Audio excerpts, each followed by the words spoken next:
Hey, what's going on, everybody? Welcome to Cinema Recap. Today, I'm going to go ahead and talk about the Villainess. Spoilers ahead. So, how are villains or villainesses made? Check this one out. An assassin has taken an entire building of bad guys, POV style. And trust me, it's some epic stuff. At first, it's the gun, as she shoots her way through the axe-wielding men, dodging axes flung at her every step of the way. And then she loses her gun somehow and pulls out two long daggers, and the mass slaughter continues through the corridors of this building and up the stairs, and crashes through those windows to more rooms and more bad guys. They're everywhere, and either they're crying in pain for being injured or are waiting for their turn to be cut up. Eventually, like a video game, the assassin gets to a boss level, and through a mirror, her face is revealed. The bad guys defending the boss on this level are not even as fit as the ones on the lower floors, so she makes quick work of them. It's the boss's turn now, and he puts in some work, or at least tries to fight back, but he's no match for her, irrespective of his relative size.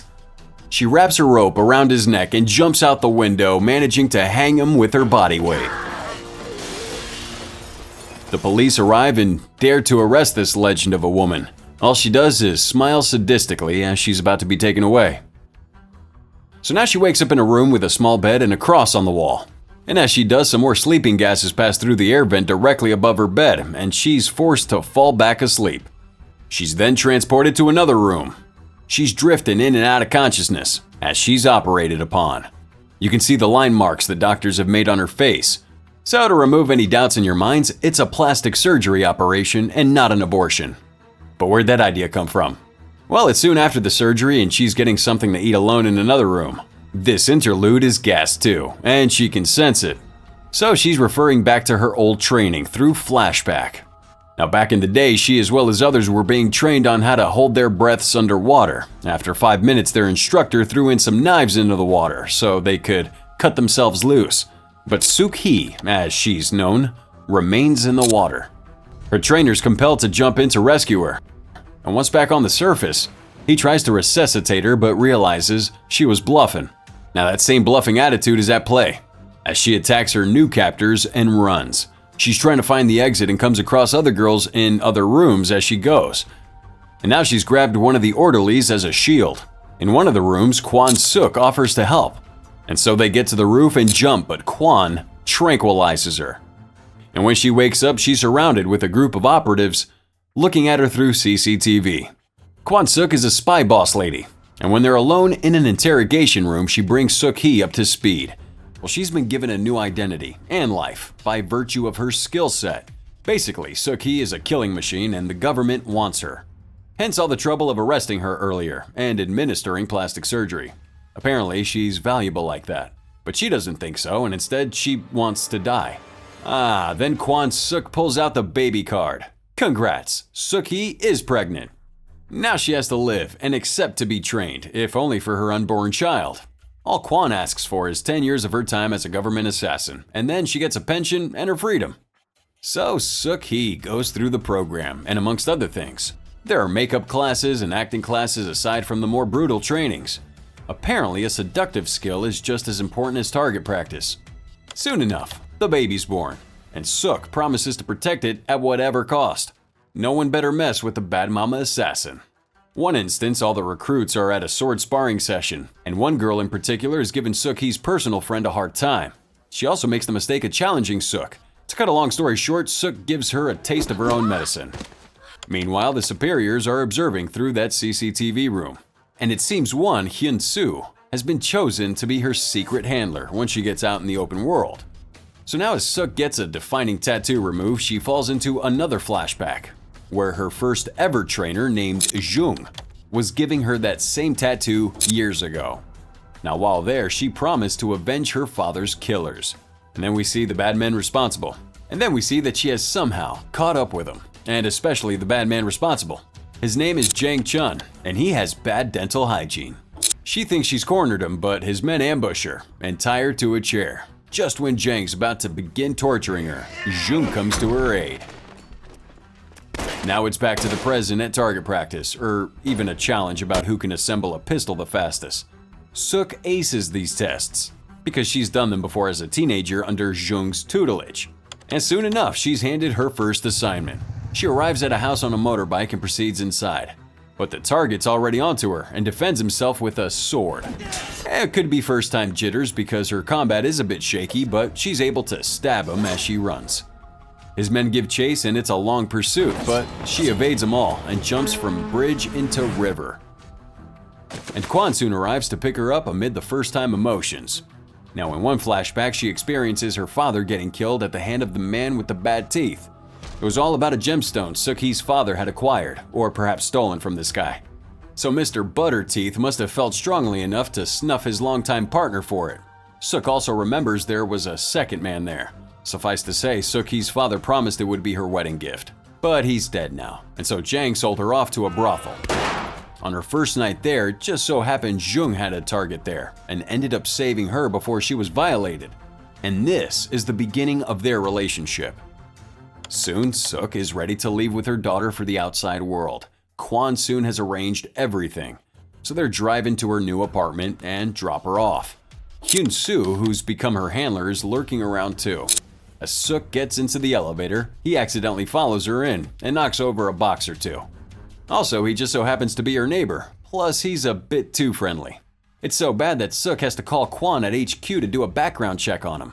At the same time, he calls HQ too and is surprised at the coincidence. The next morning, he helps her delay a bus, so he is her guardian angel too. They're soon on a first date, and Suk makes a comment about Hyun's tie. This takes her back in time. It's the same color of tie Jung wore on their wedding day. Yeah, Suk eventually married her mentor. And yeah, the guests were mostly his henchmen. But while on their honeymoon, Jung got assassinated somehow. On another note, it also proves that Hyun has done his homework. And as they head back home, he alights the taxi early, and Suk is compelled to at least meet him halfway. They get to her apartment and start smooching. But then Suk gets a call.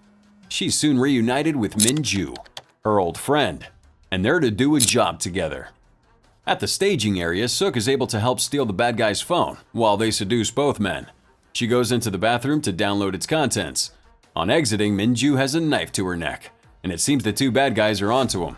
They ask for the phone back as a knife fight ensues. Min is not strong or fast enough and is stabbed. She dies while in transit as Suk repeatedly begs that she'd be taken to the hospital. Now when Suk gets home that evening, she's overwhelmed as she gets into the shower with her clothes still on. Hyun checks up on her as she cries. And the next morning, he's feeding her little girl when she enters. Funny thing is they both carry on like they're not blood-cuddling assassins in real life. He says he's a terrible person, she expresses the same sentiment, yada yada yada. They even decide to get married, and so Kwon soon arranges the nuptials. Even Suk's old nemesis from the training school shows up to the event. My oh my, she's still the bride assassin even on her wedding day. Kwon reaches out and Suk gets into gear. Now in the restroom, she has to assemble a hidden rifle, and then through the vent, she uses her gun to scope and identify her target. It just so happens to be Jung, her former mentor and husband, but she was told he got assassinated. Well, she misfires and loses the target because she has a wedding to get to. It's like she's literally seen a ghost. It's the same Jung she wrongfully killed an entire building of bad guys back at the beginning for. Now later on, Jung, being the man that he is, retraces his would-be assassin's steps. He's checking out the restroom from where he was shot at. He also gets info about the wedding held earlier that day, but he can't seem to recognize the bride. Apparently, she had an operation or two. He confronts Suk at dinner while Hyun is taking a call privately. Jung doesn't recognize her as his own Suk-hee. So the moment passes and he leaves. Suk breathes a sigh of relief. Meanwhile, Hyun's in the restroom reporting back to HQ. So with a little bit more backstory, we're taken to when Jung managed to kill Mr. Yellowteeth on behalf of Suk-hee. He's having nightmares about it, and especially about that yellow-colored breath. Not just kidding. It's the same night she suggests the idea to him of getting married. Later on, while preparing for another acting gig, an admirer sends her flowers and always with a note. It has some directions to some place, and she goes there making sure to avoid those cameras on the way. She is successful at eluding her watchers online or offline. And now she's obtained a recording on a flash drive and heads to a public computer cafe to find out its contents. She hears the voice of Hyun-soo. His call to HQ was tapped, and on it, he essentially reveals he's her secret handler. and perhaps their romance is fake, although not in so many words. Well, she cries, but has to get back to whoever sent her flowers in the recording. She warns him that another assassin has been sent to kill him, so he gets the hint, and this new assassin is ambushed before she even gets out the door. Her handler, Kwon, figures that they've been compromised and knows Suk is to blame. Back at home, Suk catches Hyun on the phone with HQ, but he's able to convince her the call is about his sick mother. Does she believe him? No, but she hugs him anyways and bids him to have a safe trip. As Suk leaves her building that same day, Kwon arrests her. Now they plan to hand her over to other branches of authority for treasonable offenses, for example, colluding with criminal elements to harm an agent of the government. Kwon directs Hyun to pick the daughter up as they go. Soon enough, their transport is ambushed. It's Jung coming to Suk's rescue for the umpteenth time. Now Suk heads back to her apartment to get her daughter. On her way there, it blows up and she can see Hyun clutching her daughter as the blast throws him over the balcony. He lands in front of her on the street. Her daughter doesn't seem conscious, and with his last breath, Hyun tries to tell her who is responsible for all of it. But he gives up the ghost. So Suk heads back to HQ to confront Kwon. Oh, she's so angry. She wants to kill this intelligence boss lady. But Kwon plays her a security cam video from earlier in the day. And it's her apartment before it was blown up. Hyun had successfully picked the daughter up and is shown opening the door when he's attacked by Jung's men.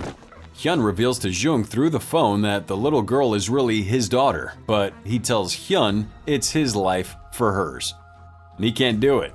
The henchmen go on to snuff out the nanny and wait on Jung's instructions.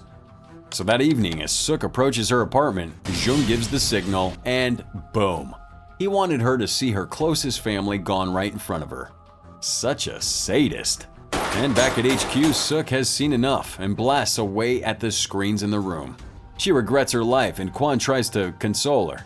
Now on her way to avenge the deaths, she's lucky enough to listen to a tape of a conversation Hyun had with Kwon. It pretty much suggests that he really wants to marry Suk. Anyways, there's no use of crying over spilt milk or blood in this case, because Suk has her vision on Jung and his men. She sees them from her car and decides to literally crash their little party. Her car hits an internal pillar and the guns start blazing. And one by one she's taking them out as the ammo on both sides diminishes. Soon she's face to face with Jung and requests a confession. Did he ever love her? He basically says, not really, because she had daddy issues to which he orchestrated. Oh, she wants to kill him with her bare hands so she can experience what she has become. And so, knives in each hand, they dance, but with the intent to destroy each other. They both fight skillfully like the mentor versus pupil that they once were. They even take it outside too as Suk pushes them through the upstairs window and they land precariously on an aircon unit. It's a relatively long way down as they end up on top of a parked vehicle. Jung's men arrive and try to get away. They commandeer a couch bus, but Suk gets there in time and is able to dismember the driver. The bus crashes into another private car. All the henchmen are unconscious except for Jung himself. Well, she walks up to him and at first is hesitant to strike him with her axe, but then he infuriates her with whistling. It's the same tune she remembers her father's killers whistling. Jung was the second man in the room. Suk-hee finally strikes him, and soon the police arrive. Oh, and she has that same sadistic smile as at the beginning. This was Villainess, a 2017 South Korean action film. Directed by Jung Byung-gil. It starred Kim Ok-vin, Min Yi-ji, Shin Ha-kyun, Sung Joon, Kim Seo-hyung. If you guys are feeling all of this, go ahead and hit subscribe. And don't forget to hit that notification bell for more content. Till next time.